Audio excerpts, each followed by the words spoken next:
So right now we're gonna weld up this front piece so that I can make the top part of the hood, because I'm gonna go around this with round stock, and then I'm gonna make it structurally good, and then I'm gonna build another piece of hood to go over this.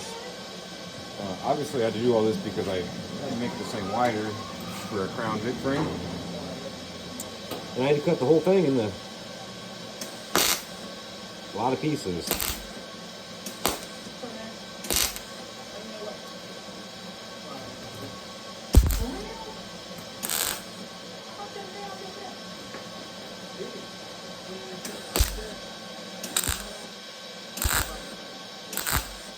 So obviously this is not very entertaining,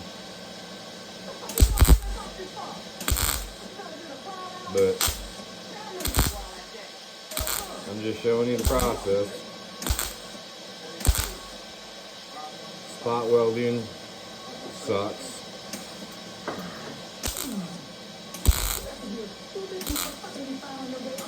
But it's part of the process.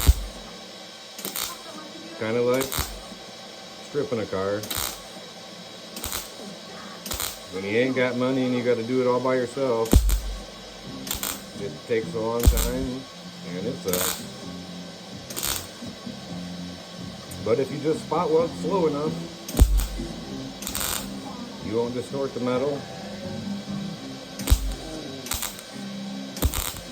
And, you know, it works. I don't use nothing to fill in my gaps other than sheet metal or wire. But this car was cutting we had to widen it. We had to make it 4 inches, basically 3.5 inches on each side, so 6 inches wider.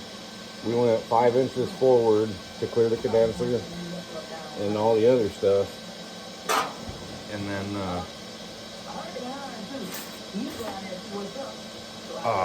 I cut the body line out of that side. I built the firewall, and then usually I lay the rockers on the concrete, but this particular one I didn't want the body dragging. The frame lays on the concrete, but the body does not. Another reason why I couldn't do it on this car is because I wanted to keep all the AC heat stuff.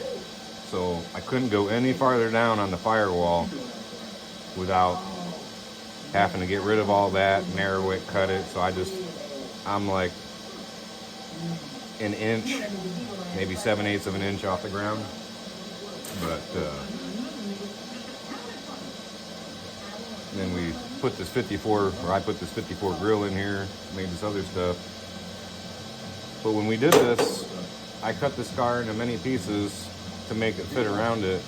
And then we hung strings from the ceiling and diagonals from every which way on the car to tie it all back in together so we could weld it back together. Because at that time there was 1, 2, 3, 4, 5, 6 pieces that had to be put back together to make it somewhat geometrically line up with the rest of the car. But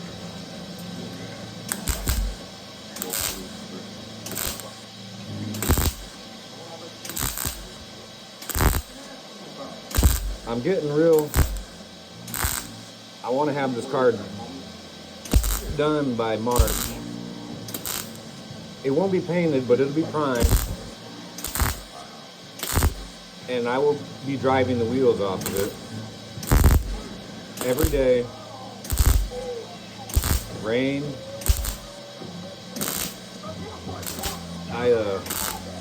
It'll have AC. It's got AC, power steering, power brake. It's basically like you're driving a Crown Vic car. I mean, because it is, just with a cooler body on it. But it's got cruise control. I left everything on there. The dash, the cluster, the AC, control unit, everything. The only thing I'm thinking about doing is getting narrower control arms. I'm still having an issue with the fenders hitting, or the tires hitting the fenders when I'm at ride height and I'm trying to turn. And I'm only hitting by a little bit. So it's either I modify the fenders a little bit, or Fat Max makes control arms for $1,300. But I'm not trying to spend that because I don't have that. So, and everybody says, well, why don't you just make your own control arms? Well, because that's not what I specialize in. And I don't want to crash my car off some honky-tonk backyard control arms that I put together. If they were steel, I would go for it. But these are aluminum, and they're not regular, they're just cast aluminum. So it's not like welding regular aluminum. It's pot metal, right? So it's different. I'm not a fabricator with aluminum, so I can't tell you the exact differences, but I can tell you that I can't weld aluminum very good. I mean, I've tried.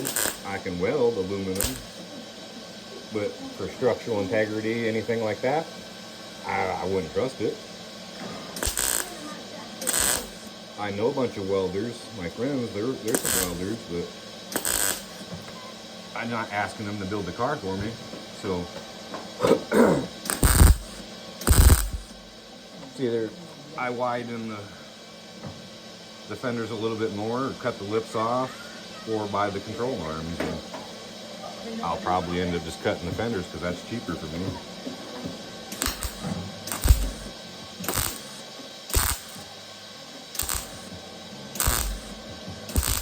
I don't make these YouTube videos to try to make money. I make them to stay a part of the car community, because the car community is not what it once was when I was younger. Nobody gives a shit really about it anymore. I got some friends, but they're all in the go fast cars, and I'm not into that. I mean, it's cool that they're still in the cars, but go fast, roundy round shit, that don't interest me at all. I go to car shows, and you'll catch me at drift events watching those, but I'm not gonna go to roundabouts. I'm not gonna go watch cars go straight and fast. That's not my thing. I like to see cool cars that people build, so that's why I'm on here, and that's why I make these little videos. I know welding, watching me weld is probably not very entertaining, but you know, it keeps the car community connected because it's a dying breed. I do this, I'm around cars all day long, and I work at a dealership. I've been around the automotive industry for 20 years now. I specialize in electrical, AC, EVs, and anything that nobody else can fix. So I do that 12 hours a day, and then I come out here for a couple hours every night and just plug away at it. My wife hates wintertime because it gets dark early, and I go in the house around 8:30 every night, and she gets tired of that. So I mean, but she knows that's part of the deal. They say that it's a sick, twisted hobby to be in, working on cars and bringing these old cars back to life. I mean, it's worse than a drug habit, I mean, I guess, is what they say, but I wouldn't say it's any cheaper than one either, but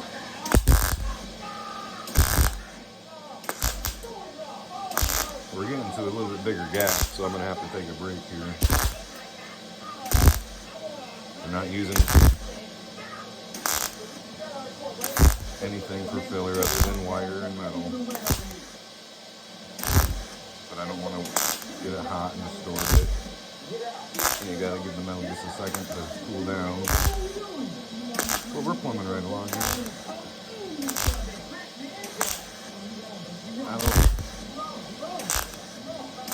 I only work on this car usually this is the winter time. I work on it, I'll tinker on it just here and there in the summertime. But for the most part, I only get time in the winter time. I live in Michigan. Obviously I work on people's cars and I run out of time for this one in the summertime. My hoist is outside, so in the wintertime I tell everybody, sorry, I don't work on cars in the wintertime. It's too cold outside. So I just tinker with this one. This is my third winter working on this car, and I want it done. I want it in primer by March. I want to be able to drive this. Last spring we did the windshield. We got that in there. But the glass guy broke the windshield, but he did teach me how to cut it. So I will be cutting glass this time by myself because he taught me how to do it. So this time I'm not a perfectionist, but I'm gonna get another piece of glass. I'm gonna cut it myself, and then he broke. I didn't break it. He cut it. He showed me, but he broke it in 3 or 4 spots. And that window wasn't fucking free, so I'm gonna use it for.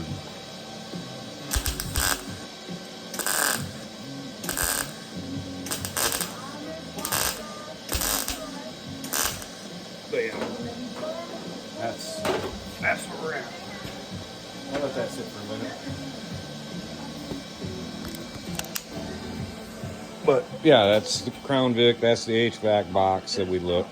That's the firewall that I built. Solenoids, I'm not sure if they're staying there or not.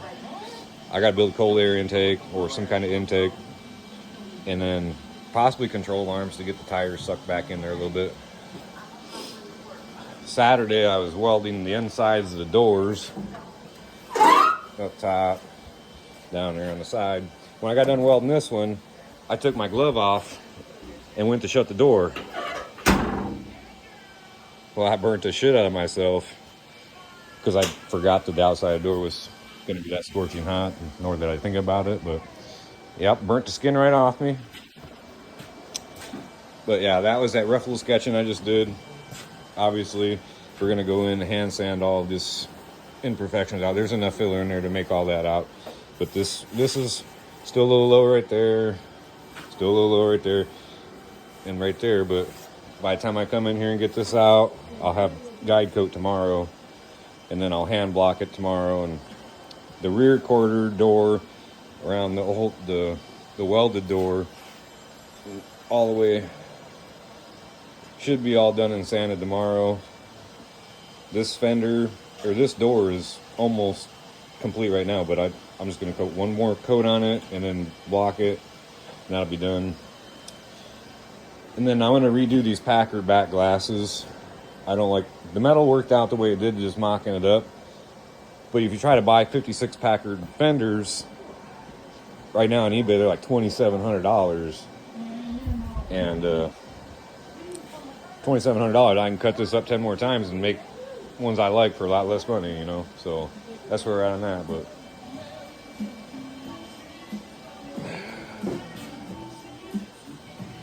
I don't see March being a time crunch to not get it done, but